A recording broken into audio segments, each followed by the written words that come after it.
Hello friends, welcome to my YouTube channel mythology. आज का हमारा टॉपिक है जीन पियाजे का संज्ञानात्मक विकास सिद्धांत। संज्ञानात्मक विकास सिद्धांत पढ़ने से पहले हम जीन पियाजे के बारे में कुछ इंटरेस्टिंग बातें जानते हैं।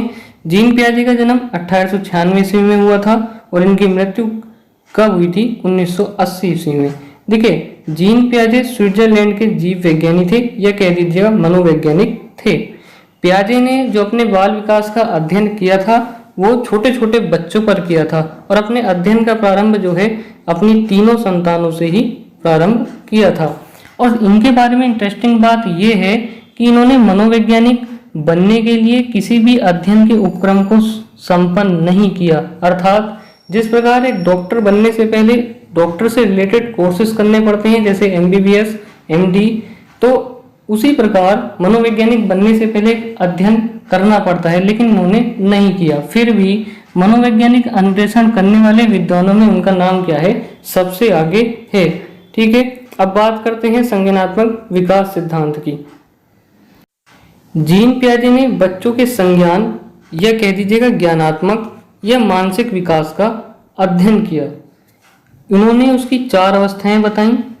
इन्हीं आधार पर इसके अन्य नाम भी पड़े। देखिए, संज्ञान और ज्ञानात्मक के आधार पर संज्ञा ज्ञानात्मक विकास का सिद्धांत। विकास शब्द भी हमारा आया है और विकास शब्द से ही मानसिक विकास से इसका नाम क्या पड़ गया? विकासात्मक सिद्धांत।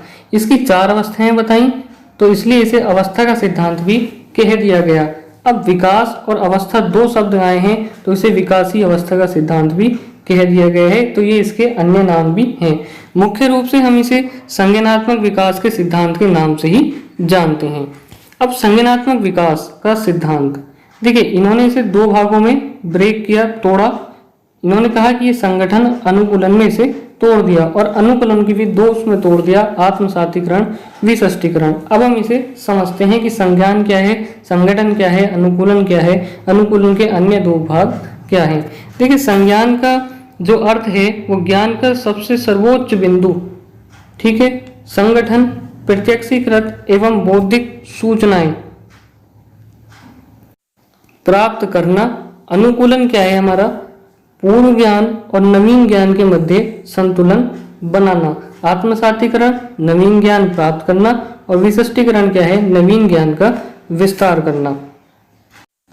मान लीजिए बच्चे ने किसी वस्तु को देखा, फिर उससे रिलेटेड वे सूचनाएं अपने मस्तिष्क में ग्रहण करेगा। ठीक, उसके बाद वो अपने पूर्व ज्ञान और नवीन ज्ञान के मध्य संतुलन बनाएगा।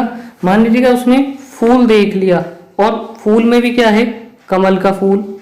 तो वो अपने पूर्व ज्ञान और नवीन ज्ञान के मध्य क्या है? संतुलन बनाएगा। ठीक, उसके बाद मान लीजिएगा कमल का फूल देखा, लेकिन अब उसने क्या करा? चमेली का फूल भी देख लिया। तो अब उसका क्या हुआ? नवीन ज्ञान का क्या हो गया?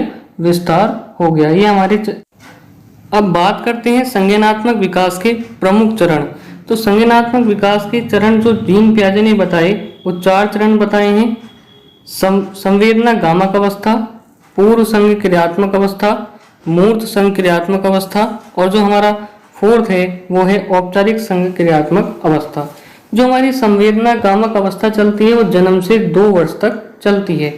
पूर्व संज्ञानात्मक अवस्था जो चलती है वो 2 से 7 वर्ष तक चलती है और मूर्त संज्ञानात्मक अवस्था जो चलती है वो हमारी 7 से 11 वर्ष तक चलती है और औपचारिक संज्ञानात्मक अवस्था जो चलती है वो हमारी 11 से 15 वर्ष तक की अवस्था तक चलती है।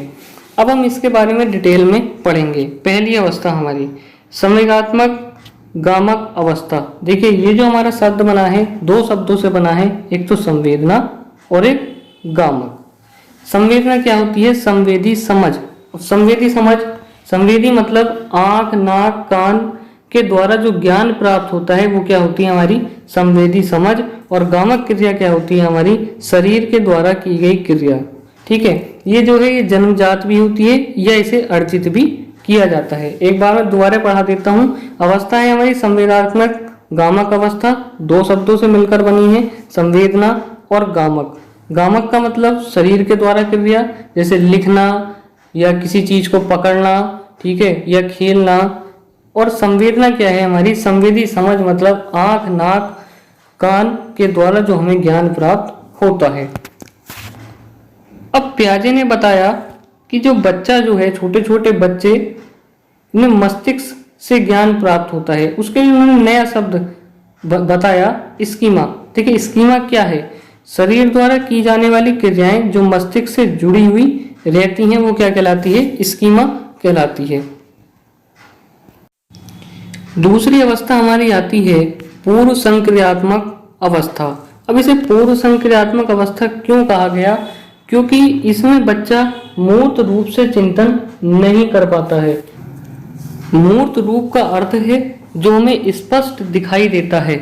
बच्चा केवल कल्पना में ही खोया रहता है इस अवस्था में। इसे अंत्य प्रज्ञाकाल भी कहा गया है। अंत्य प्रज्ञाकाल मतलब अंतर संप्रत्य ज्ञान। ठीक है, और इस अवस्था में बालक पड़ोसी बच्चों के साथ खेलता है, वो घर में नहीं खेलता, वो अब बाहर निकलना शुरू कर देता है। पियाजे ने इसके लिए द वर्क ऑफ चाइल्ड का यूज किया है। इस अवस्था की और भी प्रमुख विशेषताएं हैं, जैसे इस अवस्था में बालक प्रतीकों का, शब्दों का, चित्रों का प्रयोग प्रारंभ कर देता है। प्रतीकात्मक खेल खेलने लगता है। प्रतीकात्मक खेल का मतलब वो बाहर अन्य बच्चों के साथ खेलने लगता है। सही अनुपात का अंतर नहीं कर पाता इस अवस्था में।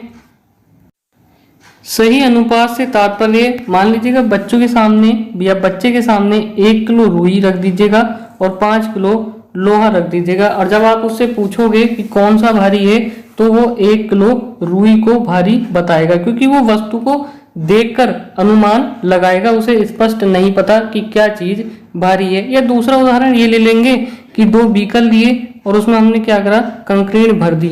इसमें जो है मोटी मोटी कंकरीन भर दी और इसमें बारीक बारीक ज्यादा कंकरीन भर दी।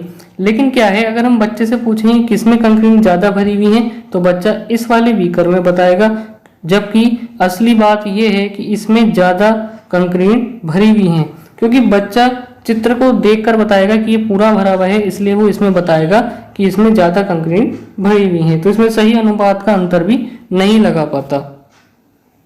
अब आती है हमारी मूर्त संक्रियात्मक अवस्था। ये जो अवस्था चलती है वो 7 से 11 वर्ष तक की चलती है।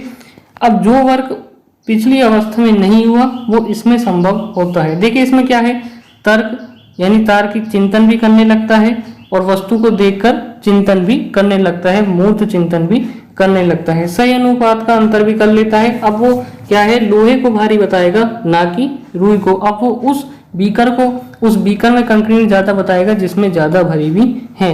आकार, क्रम या क्रमवत्ता आदि को समझने लगता है, यानी कौन बड़ा है और कौन छोटा है, ये सब चीजें मूर्त संक्रियात्मक अवस्था में समझने लगता है। और हमारी जो 4th अवस्था है औपचारिक संक्रियात्मक अवस्था, इसमें क्या है, वो अमूर्त चिंतन करता है, यानी निर्णय शक्ति, स्मरण, चिंतन मनन सब करने लगता है। अंकों का प्रयोग करने लगता है। देखिए अंकों का प्रयोग अलग है और शब्दों का प्रयोग हमारा क्या है, अलग है। और इसमें जो भी सीखता है वो समस्या का समाधान करने के लिए सीखता है, अर्थात इस अवस्था में समस्या का समाधान करना भी क्या है, सीख जाता है। तो वीडियो अच्छी लगी हो गाइस, वीडियो को एक बार लाइक कर दें। समझ में आया हो टॉपिक तो अदर फ्रेंड्स के साथ भी शेयर कर सकते हैं। इसी तरह के टॉपिक्स और देखने के लिए चैनल को सब्सक्राइब कर लें, पास में बेल आइकन प्रेस कर दें ताकि आने वाले वीडियो का नोटिफिकेशन आपको सबसे पहले मिले। धन्यवाद।